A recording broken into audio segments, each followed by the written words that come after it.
Hello everybody and welcome. In this video I'm going to show you how to update software version for your earbuds HUAWEI FreeBuds SE 2.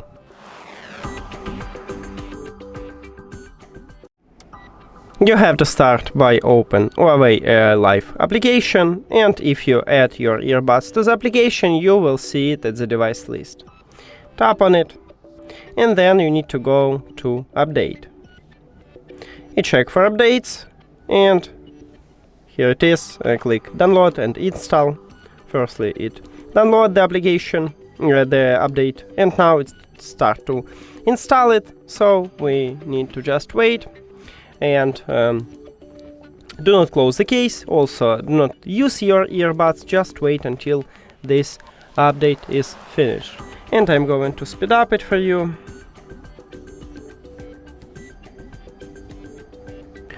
And successful update look like this, and it said that I need to close the case and open it again, so click OK and let make it.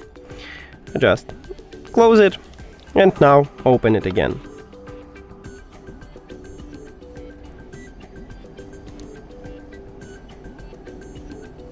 And we did it. Now let's move to update.